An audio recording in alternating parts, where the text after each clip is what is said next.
These are the 12 supplements that you should never take together. The very first combo of supplements that you should definitely not take together can be really kind of detrimental. First is if you're someone that takes vitamin C, which is a very common supplement or vitamin that someone loves to take to help with boosting their immunity, but it does have certain drawbacks if you do take it with other different vitamins and supplements. The first being if you take vitamin C and vitamin B12 together, they do definitely combat each other. In fact, vitamin C kind of overpowers and has been shown to decrease the amount of absorption and metabolization of vitamin B12 within your body if you're trying to improve your vitamin B12 levels. The second is if you take vitamin C with copper. Now, there's been some proven evidence through research. They have found that if you're taking high amounts of vitamin C and you're trying to improve your copper levels, so you're taking higher amounts of copper because you are copper deficient, it's shown that vitamin C can decrease the absorption of copper. Now, this is only really true what they saw in the research is if someone who actually are severely deficient in copper levels,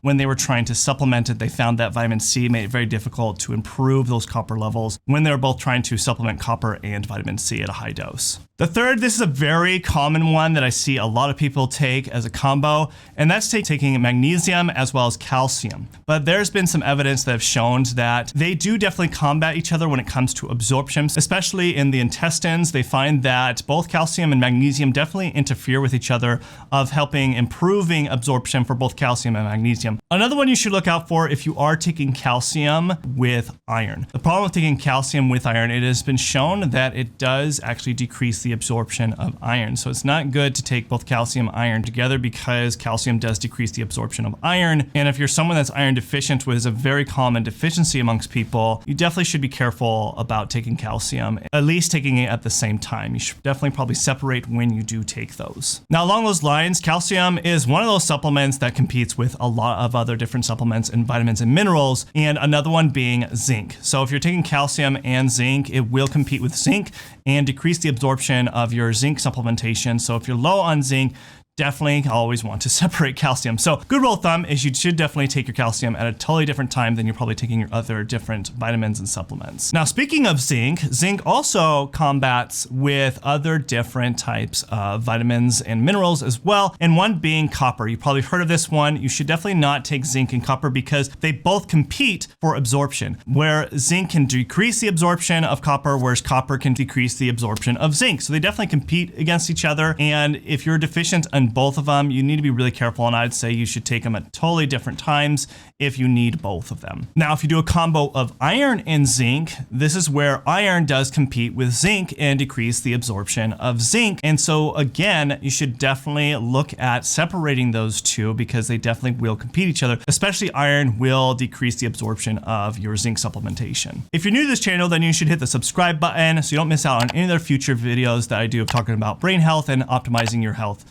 And so go ahead and hit subscribe if you're interested. Now, speaking of iron, the eighth definitely combo that you should look out for if you're trying to improve your iron levels, which is a very common deficiency amongst a lot of people, is if you are taking iron and green tea. This is where it's been shown in research where green tea can decrease your absorption of your iron. And so if you're struggling with improving your iron levels, you should definitely be careful about taking green tea, at least around the same time that you're taking your iron supplementation. And it's something you should definitely be mindful about. Now, the ninth combo that I would say that is very opposite contrasting effects is when you look at something like vitamin E and vitamin K. Vitamin E is known to increase bleeding, especially if you're taking warfarin, which is to kind of thin out the blood more, especially if you tend to clot a little too much, so you'll take a medication like warfarin. And so adding something like vitamin E could be really dangerous, but if you need this vitamin E for antioxidants, you might be using it for that, but it does increase bleeding. Now, vitamin K, on the other hand, helps with improving with clotting. So some people need improvements on that, or they do just need to increase their vitamin K levels because they're low to help with their heart health and stuff like that.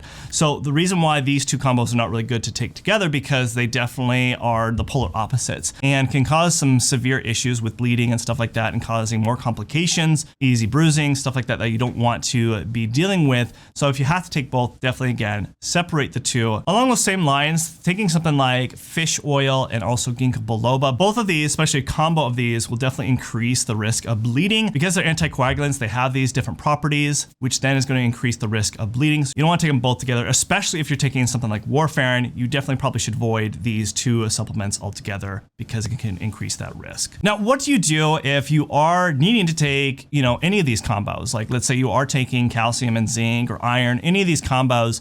What do you do? Well, what I recommend and what I do with my patients and clients is first, I do look to see if you do need it. I like to look at a full micronutrient panel to see, are you deficient in the first place? Now, if you're deficient in a combo that compete against each other, what I will do and recommend is at least separating the two of when you should be taking it. A lot of people will recommend about 2 hours. I usually will recommend about 4 hours, or even better is take one in the morning and then take one at night. So there's at least an 8-hour gap. So you definitely don't have to have concern about it competing against each other. And you found yourself accidentally taking these combos together, talk to your doctor when you should strategically take these so you benefit from both of the supplements versus them competing against each other. Now, that being said, you are probably someone that is taking supplements, but you're also probably taking some medications. Now, there are some really bad combos of taking certain supplements with certain medications that can cause some really severe problems for your health that could be more detrimental. So you should watch this video next where I talk about the certain supplements and medications combos that you should definitely avoid. So watch this video next.